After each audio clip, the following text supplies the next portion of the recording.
तो चलिए रुक कर लेते हैं अगली बड़ी खबर की ओर। बात करेंगे कोहरे की। कोहरे का प्रकोप देखने को मिल रहा है। दिल्ली एनसीआर में ठंड और कोहरे का प्रकोप है। धुंध की चपेट में हरियाणा के कई जिले, लगभग पूरे हरियाणा में कोहरे का असर देखने को मिल रहा है। विजिबिलिटी काफी कम है, जिसकी वजह से वाहन चालकों को परेशानी हो रही है और ये सड़क हादसों का भी सबब बन रहा है। विजिबिलिटी कम होने से वाहनों की रफ्तार जो है वो काफी थम सी गई है। ये बड़ी खबर आपको बता रहे हैं। 2 दिन तक ऐसा ही मौसम का हाल रहने वाला है। दिल्ली एनसीआर में ठंड और कोहरे का प्रकोप देखने को मिल रहा है। धुंध की चपेट में हरियाणा के कई जिले ऐसे हैं जो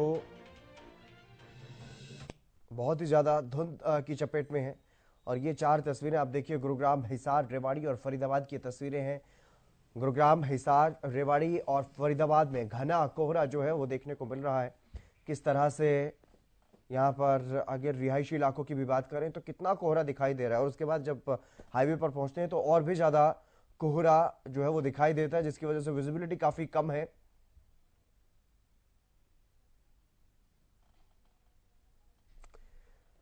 रजत सिसोदिया बल्लभगढ़ से हमारे संवाददाता हमारे साथ जुड़ गए हैं। रजत, किस तरह की तस्वीरें फिलहाल देखने को मिल रही है, कितना कोहरा और क्या कुछ परेशानी लोगों को हो रही है?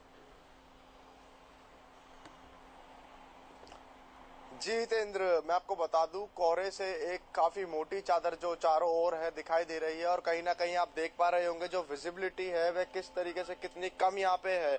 लगभग आपको कुछ मीटर दूर तक तो यहाँ पे दिखाई दे रहा होगा, लेकिन उसके बाद यहाँ पे कुछ भी नजर नहीं आ रहा है। फिलहाल की बात मैं करूं हितेंद्र, तो मैं इस समय पे बम्बई वडोदरा एक्सप्रेस पे हम यहाँ पे खड़े हैं, जहाँ पे कल सुबह भी एक काफी भीषण एक एक्सीडेंट हुआ था जिसमें एक ट्रक ड्राइवर की मौत भी हो गई। इसके अलावा हितेंद्र मैं आपको बता दूं कि कहीं ना कहीं जो एनएचएआई है उसकी लापरवाही यहाँ पे काफी बड़ी देखने के लिए मिलती है, क्योंकि जो एनएचएआई की कई तरीके की लापरवाही है, जैसे कि जो रिफ्लेक्टर है वह नहीं है, जो जहाँ पे लाइटों की जरूरत है वो भी नहीं है। तो कहीं ना कहीं जो कोहरे का समय है इस समय पे जो एनएचएआई की लापरवाही है वह कहीं ना कहीं सामने साफ तौर पे आती है, जिसकी वजह से लोगों को दुर्घटनाओं का सामना करना पड़ता है और प्रशासन की लापरवाही की वजह से अपनी जान से भी हाथ धोना पड़ता है। इसके अलावा हितेंद्र मैं अभी की विजिबिलिटी की बात करूं, क्योंकि जिस इस समय पे हम बम्बई वडोदरा एक्सप्रेस पे खड़े हैं, तो आप विजिबिलिटी आपके सामने है कि कहाँ पे है, और हमारे साथ कुछ वाहन चालक भी है, उनसे भी बात करेंगे। क्या नाम है आपका?